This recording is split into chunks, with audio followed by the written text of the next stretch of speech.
믿음으로 모세가 낳았을 때 그 부모가 아름다운 아이임을 보고 석 달 동안 숨겨 왕의 명령을 무수하지 아니하였으며, 믿음으로 모세는 장성하여 바로의 공주의 아들이라 칭함받기를 거절하고 도리어 하나님의 백성과 함께 고난받기를 잠시 죄악의 낙을 누리는 것보다 더 좋아하고 그리스도를 위하여 받는 수모를 애굽의 모든 보화보다 더 큰 재물로 여겼으니 이는 상 주심을 바라봄이라. 아멘. 우리 삶은 선택의 연속이라고 말할 수 있습니다.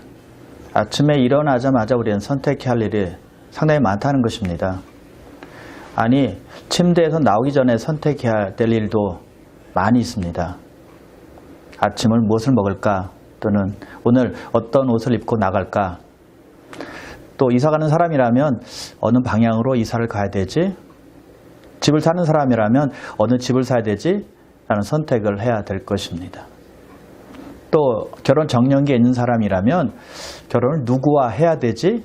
라는 이런 고민을 하면서 선택을 하게 될 것입니다. 또는 사업체를 해야 되는데 어떤 사업체가 우리 가정에 가장 적당하지? 라고 고민하며 또 선택을 해야 할 것입니다. 한마디로 우리 인생은 선택의 삶이다 라고 말할 수가 있다는 것이죠. 그래서 여러분, 좋지 않은 선택을 할 때 우리의 삶이 힘들어질 수 있습니다. 잘못된 선택이 우리를 고통 가운데 빠지게 할 수 있고 괴로운 인생길이 되게 만들 수 있다는 것이죠. 심하면 잘못된 선택 때문에 망하는 그런 경우도 생깁니다. 여러분들도 잘못된 선택 때문에 어려움을 당한 경험들이 분명히 있을 거예요. 그 선택을 하지 말걸 이라는 후회를 해본 적도 분명히 있을 것입니다. 그래서 참으로 중요한 것이 선택이라는 것입니다. 오래전에 광고의 문구대로 순간의 선택이 평생을 좌우할 수도 있다는 거죠. 그러므로 우리에게 무엇보다 중요한 것은 선택이라는 것입니다. 성경에 선택을 잘한 믿음의 사람이 있는데 바로 모세입니다. 오늘은 모세가 어떻게 믿음으로 선택했는지 살펴보기로 하겠습니다. 모세가 태어날 당시는 아주 어려운 시기였습니다. 유대 남자애가 태어나면 다 죽이는 시대였거든요. 왜냐하면 요셉의 도움으로 고센 땅에 정착한 야곱과 그의 아들들의 숫자가 기하급수적으로 늘어났기 때문이었습니다. 그것을 본 요셉을 모르는 애굽 왕이 위기의식을 느끼게 되죠. 만일 전쟁이 일어나면 이스라엘 백성들이 적들과 연합해 자기들을 칠 것이다, 이런 생각을 했던 것이죠. 바로 그러한 시기에 모세가 태어났던 것입니다. 그런데 모세의 부모는 왕의 명령을 무시하지 않고 믿음으로 모세를 석 달 동안을 숨기게 됩니다. 하나님께 특별히 아이를 주신 것으로 믿은 것이죠. 그러나 석 달이 되자 더 이상 숨길 수가 없어서 그 아이를 살리기 위해서 나일강에 띄어보내는데 그 바로의 공주가 목욕하는 쪽으로 띄어보내죠. 바로의 공주가 그 아이를 발견하고는 그 아이를 양자로 삼게 됩니다. 모세는 바로의 공주의 아들이 되어서 바로의 궁에서 자라게 되었습니다. 모세는 애굽의 궁에서 왕자로서 최고의 교육을 받게 됩니다. 사도행전 7장에 보면 이렇게 증거하고 있습니다. 모세가 애굽 사람의 모든 지혜를 배워 그의 말과 하는 일들이 능하더라. 이집트의 학문을 다 배워서 말과 행동에 뛰어난 인물이 되었다는 것입니다. 그런데 모세가 성장하게 되죠. 이제 40세가 되었습니다. 선택할 시기가 된 것입니다. 왜냐하면 모세는 애굽인이 아니었기 때문입니다. 이스라엘 백성이었기 때문이었죠. 그런데 모세가 왕궁에 있는 것을 선택을 하게 되면 계속해서 바로의 공주의 아들로 살아갈 수가 있었습니다. 애굽의 왕자로서 멋지고 화려한 생활을 할 수 있었다는 것이죠. 어떤 신학자들은 바로에게 아들이 없었다고 말합니다. 그리고 바로의 공주도 아들이 없었다고 말해요. 그렇다면 바로가 죽으면 그 뒤를 이어서 모세가 왕이 될 수 있었다는 거예요. 자, 그러면 모세는 어떻게 결정을 했을까요? 24절 보십시오. 믿음으로 모세는 장성하여 바로의 공주의 아들이라 칭함받기를 거절하고, 이렇게 말씀하고 있습니다. 모세는 장성해서 선택의 시기가 왔을 때 바로의 공주의 아들이 되는 것을 거절했다라고 말씀하고 있다는 것이죠. 모세는 그 당시에 가장 강성한 나라 애굽왕 바로 공주의 아들이었습니다. 굉장한 권력이 있었습니다. 엄청난 명예가 있었고요. 많은 물질을 소유하는 위치에 있었다는 것이죠. 그러나 그 모든 것을 거절했다는 것입니다. 거절했을까요? 이유가 25절과 26절에 잘 나와 있는데 이렇게 말씀하고 있습니다. 도리어 하나님의 백성과 함께 고난받기를 잠시 죄악의 낙을 누리는 것보다 더 좋아하고 그리스도를 위하여 받는 수모를 애굽의 모든 보화보다 더 큰 재물로 여겼으니 이는 상 주심을 바라봅니다. 왕궁에서 죄악의 낙을 누리는 것보다 애굽의 모든 보화를 소유하는 것보다 그리스도를 위해서 고난받는 것을 더 기뻐했다는 것입니다. 그것을 큰 재물로 여겼다라고 말씀하고 있죠. 그래서 모든 왕자의 권리를 다 포기했던 것입니다. 바로의 공주의 아들이 되는 것을 거절한 것입니다. 모세는 화려한 왕궁 생활 대신에 하나님의 사람들과 고난받으며 사는 것을 택한 것입니다. 즉 왕궁에서의 죄악의 낙이 아니라 죄악의 즐거움이 아니라 하나님의 자녀로서 정결하게 사는 것을 선택했다는 것이죠. 세상의 쾌락이 아니라 하나님을 선택한 것입니다. 죄가 아니라 거룩함을 선택했다는 것이죠. 여러분, 죄는 굉장히 재미있습니다. 흥미진진합니다. 익사이팅한 거예요. 그 시간만큼은 굉장히 즐거운 것입니다. 여러분, 죄가 즐겁지 않고 또 흥미진진하지 않다면 죄를 지을 사람은 한 사람도 없을 것입니다. 모세는 왕궁에서 모든 파티, 여자, 술, 돈, 모든 즐거움을 다 누릴 수가 있었다는 것이죠. 눈이 원하는 것은 다 할 수 있었다는 것입니다. 마음이 즐거워하는 것은 다 즐길 수가 있었다는 거예요. 그러나 모세는 그런 세상에 예스하지 않고 하나님께 예스하는 것입니다. 여러분 아십니까? 하나님께 예스하는 것보다 세상에 노하는 것이 더 어렵다는 것 아십니까? 저는 성경 1.1획도 변함이 없는 하나님의 진리의 말씀인 것을 믿습니다. 예수님이 하나님의 아들이요 세상을 구원하실 구세주인 것을 믿습니다. 라는 믿음의 고백은 믿음이 있으면 할 수 있습니다. 그러나 진짜 어려운 것은 하나님을 위해서 살기 위해서 세상에 노하는 것입니다. 세상 즐거움을 거절하는 것이죠. 그것이 더 어렵다는 것입니다. 두 가지 다 하고 싶죠? 다 할 수 없다는 것입니다. 우리 주님께서 말씀하십니다. 나와 함께 하지 아니하는 자는 나를 반대하는 자요 나와 함께 모으지 아니하는 자는 해치는 자니라. 예수님과 함께하지 아니하면 예수님을 반대하는 자라는 것입니다. 예수님의 일을 함께 돕지 않으면 예수님의 일을 해치는 자라는 것입니다. 예수님의 일을 반대하는 자라는 것이죠. 함께 하든지 함께하지 않든지 둘 중 하나를 선택하라는 것입니다. 그래서 믿는 사람들은 주님과 함께 해야만 한다는 것이죠. 중간이 아니라 주님께 가야 되고 주님 편에 속해야 된다는 것이죠. 둘 사이를 머뭇머뭇해서는 안 된다는 것이죠. 모세는 하나님을 위해서 세상에 노한 것입니다. 바로의 공주의 아들이라 칭함받기를 거절했다는 것이죠. 권세를 누릴 수 있는 위치, 떵떵거리며 살 수 있는 특권을 노한 것입니다. 세상의 즐거움을 거부하고 하나님을 위해서 살기로 작정했다는 것입니다. 한 가지만 선택했다는 것이죠. 여러분, 하나님께서 우리에게 주시는 위대한 선물 중에 하나가 있습니다. 우리가 자유롭게 선택할 수 있다는 것입니다. 선택할 수 있는 자유를 주셨다는 것입니다. 선택은 우리가 할 수 있습니다. 그러나 여러분 꼭 기억하실 것은 우리가 선택한 결과에 대해서는 책임을 져야 된다는 것입니다. 우리는 선택한 결과에 대해서는 자유롭지 못할 수 있다는 거예요. 그래서 우리는 항상 하나님의 길과 세상의 길 사이에 있다는 것입니다. 예수님과 세상 문화 사이에 있다는 것입니다. 그 둘 사이에서 선택은 우리의 몫이라는 것이죠. 우리 각자에게 달려있다는 것입니다. 그럼 여러분 바른 선택을 하셔서 하나님 안에서 진정한 자유함을 누리시길 바랍니다. 또 모세가 포기한 것은 세상 권력이었습니다. 그는 세상 사람들이 꿈꾸고 차지하고 싶은 위치, 높아지고 싶어하는 힘 있는 자리를 포기한 거예요. 여러분 사람들은요 수단 방법 가리지 않고 모든 힘과 노력을 다 기울여서 올라가려고 하는 자리가 왕의 자리 아닙니까? 대통령 자리 아닙니까?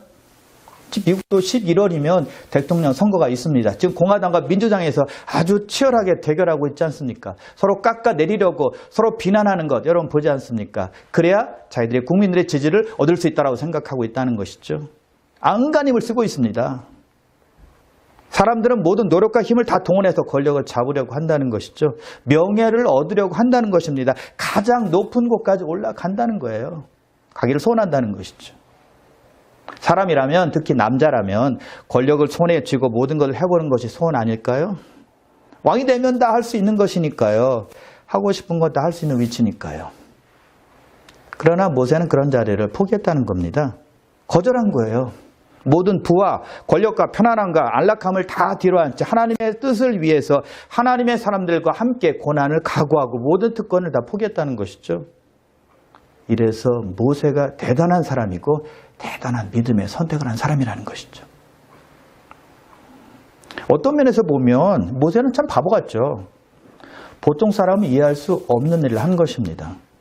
왕이 될 사람이 왕의 자리를 내려놓고 고생을 자처하다니요.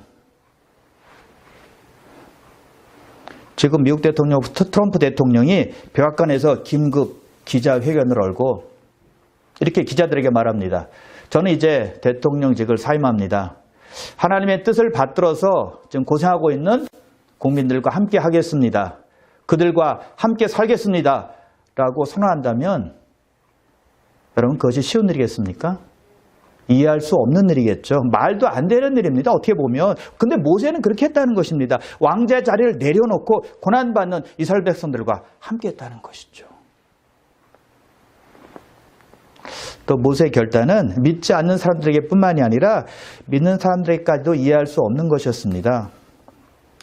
왕이 되면 노예로 고통받고 있는 동족 이스라엘을 노예에서 해방시켜 주시고 애굽과 온 천하를 크리스찬 나라로 만들어 주십시오. 그런 좋은 기회가 어디 있습니까?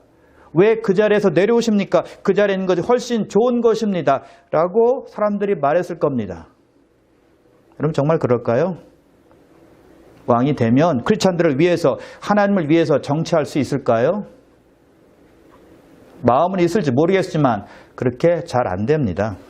미국도 그렇고 한국도 그렇고 믿는 사람이 대통령이 되었을 때 나라가 크리스찬화 되었나요? 안 되었어요. 왕의 자리에 오르면 국민들의 여론을 따라야 되거든요. 백성들의 의견을 들어야 되거든요. 그런데 사람들이 원하는 것이 하나님의 법과 일치하는 것입니까? 일치하지 않아요. 그리고는 많은 왕들이 쉽게 권력의 재미에 빠집니다. 명예와 또 명성의 재미에 빠지게 되고 화려함의 재미에 빠지게 되죠. 크리스찬이 왕이 된다고 해서 나라가 크리스찬화 되는 것이 아니라는 것입니다. 오히려 반대로 대중의 눈에 띄지 않지만 세상에서 인기가 없을지라도 소수의 사람들이 모여서 하나님께서 일하시고 역사하시는 곳에서 순종하는 사람들이 죄를 훨씬 더 잘 감당할 수 있다는 것이죠. 그런 분들이 하나님의 나라를 위해서 하나님의 나라를 확장시키는 일에 더 귀하게 쓰임받는 것입니다. 하나님은 그런 분들을 통해서 일을 하고 있기 때문입니다. 그래서 모세는 그런 선택, 그런 결단을 했던 것이죠. 죄악의 자리에서 떠나 낮은 자리에서 하나님의 사람들과 함께 하나님을 섬기기로 작정했다는 것입니다. 권력과 하나님 중에서 하나님을 선택하는 것입니다. 바른 선택이었습니다. 그래서 믿음의 사람 모세는 애굽 궁궐에 있는 사람을 친구 삼지 않고 이스라엘 백성들을 친구 삼게 되었다는 것입니다. 하나님의 백성들과 함께 한 거예요. 25절을 보십시오. 도리어 하나님의 백성과 함께 고난받기를 잠시 죄악의 낙을 누리는 것보다 더 좋아했다라고 말씀하고 있죠. 자, 여러분 모세 입장에서 보면 애굽 사람들을 친구 삼는 것이 더 편했을까요? 아니면 이스라엘 백성들을 친구 삼는 것이 더 편했을까요? 모세는 태어나서부터 애굽의 궁에서 자랐습니다. 애굽의 문화에 젖어 있었다는 것이죠. 태어날 때부터 궁궐에 있었잖아요. 아기 때부터. 호화로운 생활을 했고 권력자의 생활을 했고 교육도 많이 받았습니다. 그런 그가 이스라엘 백성들과 함께하는 것이 쉬웠을까요? 결코 쉽지 않았을 것입니다. 힘든 일이었다는 것이죠. 그리고 모세는 최고의 교육도 받았습니다. 이스라엘 백성들과 수준이 맞았겠습니까? 얘기가 통했겠습니까? 애굽의 왕자가 일반 백성들과 교제할 수 있겠습니까? 쉽지 않은 얘기였다는 것이죠. 애굽의 친구들이 도리어 수준이 맞고 마음도 맞고 편했을 것입니다. 미국에서 태어난 한인 2세가 한인 1세와 교제하는 것이 쉽나요? 어렵잖아요. 그럼에도 불구하고 모세는 하나님의 백성들과 함께 있기를 소원했다는 것이죠. 함께 고난받기를 원했다는 것이죠. 왜요? 이스라엘 백성들은 하나님의 백성이었기 때문이었습니다. 하나님의 선택받은 사람들이었기 때문이었죠. 자신도 하나님의 백성 중에 한 사람이라는 걸 알았기 때문에 이스라엘 백성들과 함께하고 고난받기로 결단한 것입니다. 모세는 올바른 선택을 하게 되었다는 것이죠. 이스라엘 백성들과 함께하면 무슨 유익이 있겠습니까? 무슨 이득이 있겠느냐고요. 손해만 있죠. 고생만 하죠. 희생만 할 뿐이었습니다. 그러나 모세는 믿음으로 선택을 했고 믿음으로 그 백성들과 교제하기로 결단했다는 것이죠. 자, 그렇다면 모세가 이스라엘 백성들과 함께하기로 결단한 이유가 무엇이었을까요? 자신이 하나님의 백성이라는 사실을 깨달았기 때문이었을 것입니다.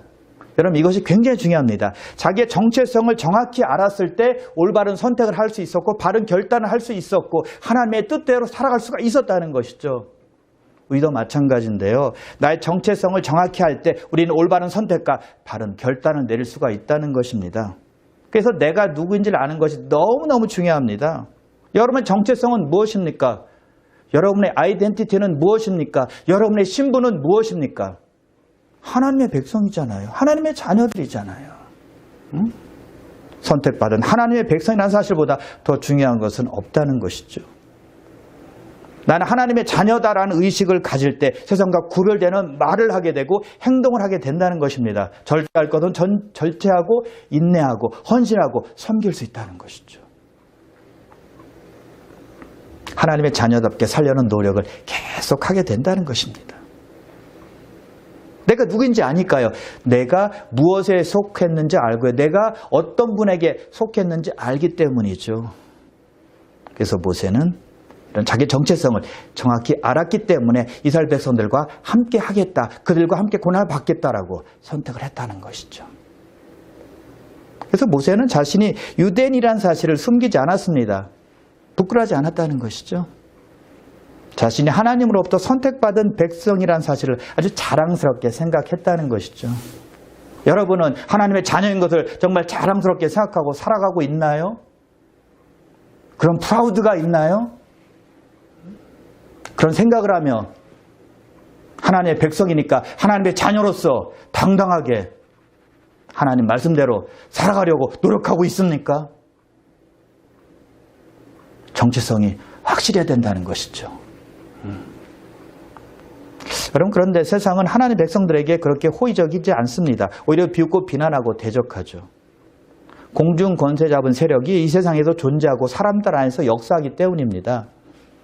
그러나 그것이 우리가 하나님의 백성이라는 사실을 절대 부정하지 못하죠. 그러므로 우리는 세상이 악하기 때문에 믿음의 사람들과 교제하며 마귀의 공격을 또 세상의 유혹을 이겨내야 한다는 것이죠. 세상 사람들은 절대 하나님의 백성들과 함께하지 못합니다. 함께 섞이지 못한다는 것이죠. 왜요? 인생의 목적과 방향이 다르기 때문이에요. 신실한 믿음의 사람들은 믿음의 사람들과 함께 한다는 것이죠. 함께 모이는 거예요. 모세는 이 세상에서 가장 좋은 사람들과 함께한 것입니다. 가장 현명한 선택을 했다는 것이죠. 그는 하나님의 사람들을 택했습니다. 선택이 중요하다는 것이죠. 잠언 13장 20절인데요. 지혜로운 자와 동행하면 지혜를 얻고 미련한 자와 사귀면 해를 받느니라. 지혜로운 자와 동행할 때 지혜를 얻는다는 것입니다. 여러분, 지혜로운 사람이 누굽니까? 하나님을 믿고 바른 길로 가는 사람들이죠. 그러나 미련한 자와 사귀면 해를 받는 것입니다. 하나님 모르고 제멋대로 자기 뜻대로 사는 사람들은 즐거움에 빠져서 세상 쾌락에 사는 사람들을 쫓아간다면, 그런 자와 사귄다면, 교제한다면 해를 받는다는 것입니다. 그래서 믿음은 하나님의 사람들과 교제하게 만드는 것입니다. 자, 그런데 여러분, 하나님을 잘 믿는다고 고백하면서도 세상 친구들과 함께 있는 것이 더 편안하다고 느끼는 사람이 있습니다. 더 재밌다고 생각하고 그들의 말과 행동을 따라가는 분들이 있습니다. 그러면 과연 그분의 믿음은 정말 진정한 믿음일까요? 아니라고 생각합니다.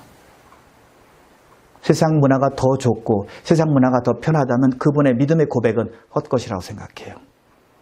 그 사람의 믿음의 고백은 거짓일 것입니다. 왜요? 하나님의 사람들은 이 세상의 법과 이 세상의 문화 맞지 않거든요. 굉장히 불편하거든요. 섞일 수가 없다는 것입니다. 합해질 수가 없다는 것입니다. 하나님의 사람들은 그래서 하나님의 사람들과 교제하게 되어 있습니다.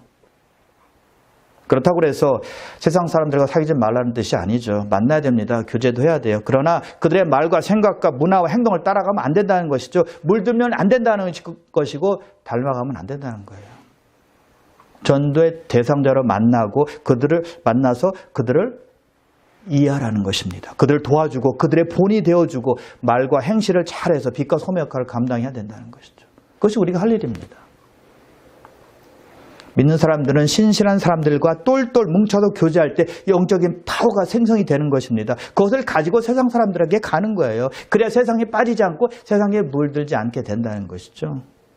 그래야 세상을 이길 수 있고 그들을 인도할 수 있는 것입니다. 그래서 예배와 말씀과 성령의 기름 부으심을 통해서 영적인 파워를 가지고 세상에 나가는 것입니다. 그래야 승리할 수 있는 거예요.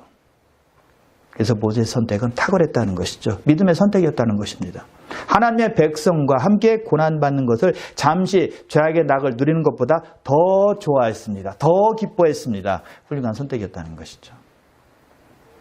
여러분들도 바른 선택을 통해서 잠시 세상의 즐거움보다 신실한 믿음의 사람들과 함께 하심으로 하나님 안에서 하나님의 뜻을 잘 행하시는 여러분 되시기를 주님 여러분 축원합니다. 우리 모두는 삶에서 가치를 두는 것에 따라서 결정을 합니다. 가치를 어디에 두느냐에 따라서 선택이 달라진다는 것이죠. 돈에 가치를 두는 사람은 돈에 따라 모든 것을 선택하고 결정하게 될 것입니다. 명예를 최고의 가치로 두는 사람은 명예가 어디에 있느냐에 따라서 명예를 따라서 결정하고 선택하게 될 것입니다.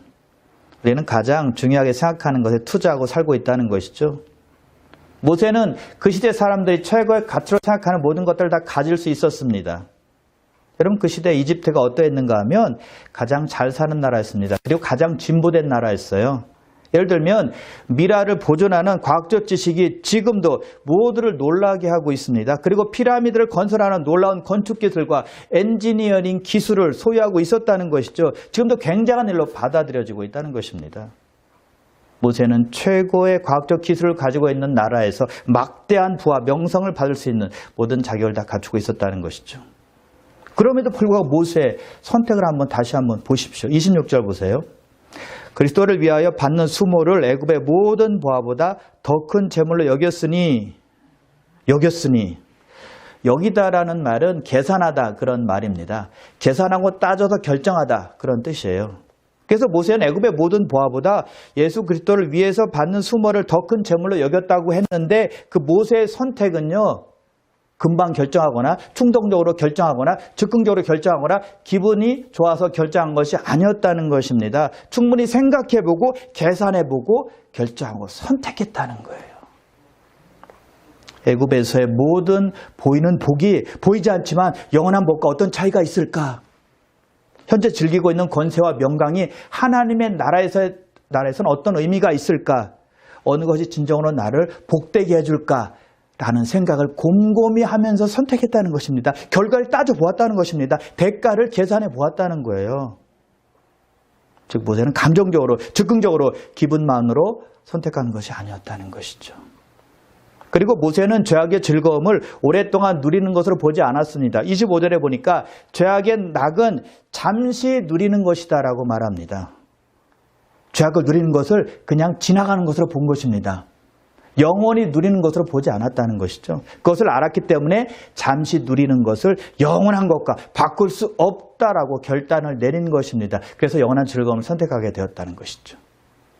솔로몬은 이렇게 죄에 대해서 권고하고 있습니다.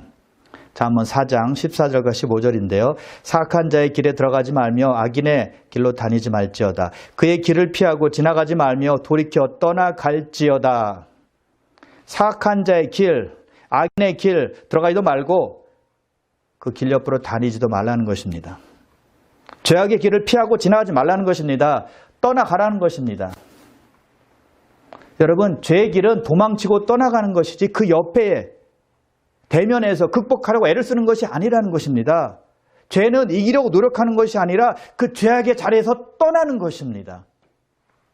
큰 죄라고 여기는 것뿐만이 아닙니다. 아주 작은 죄라고 생각되는 것도 피하는 것입니다. 도망치는 것입니다. 멀리하는 것입니다. 그것이 우리가 죄에 대해서 생각을 해야 돼. 그렇게 죄에 대해서 생각을 해야 된다는 것이죠.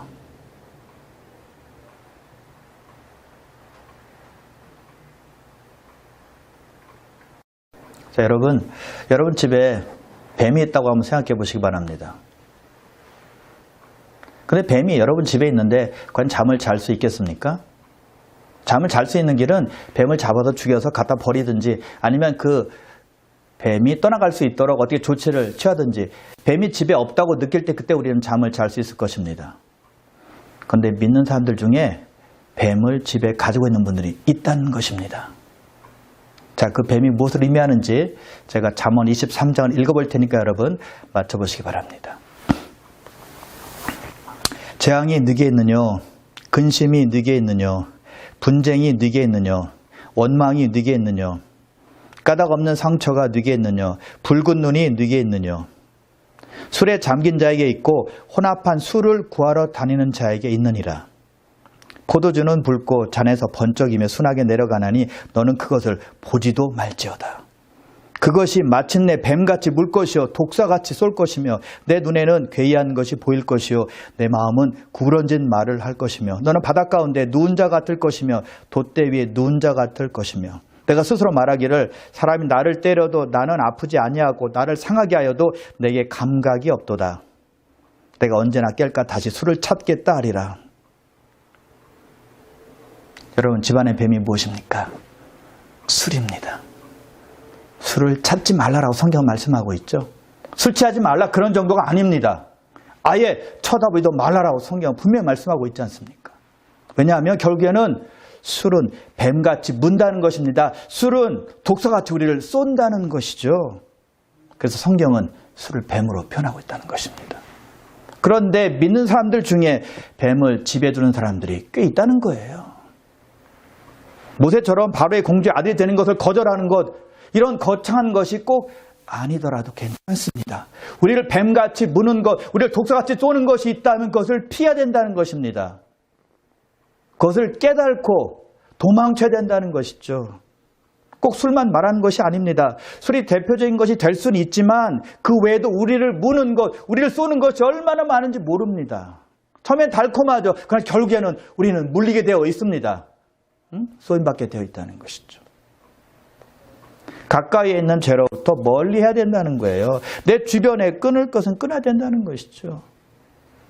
육신의 정욕과 안목의 정욕과 이생의 자랑 중에 내가 속한 것이 무엇인지 점검하고 끊을 것은 끊고 절단할 것은 절단해야 된다는 것이죠.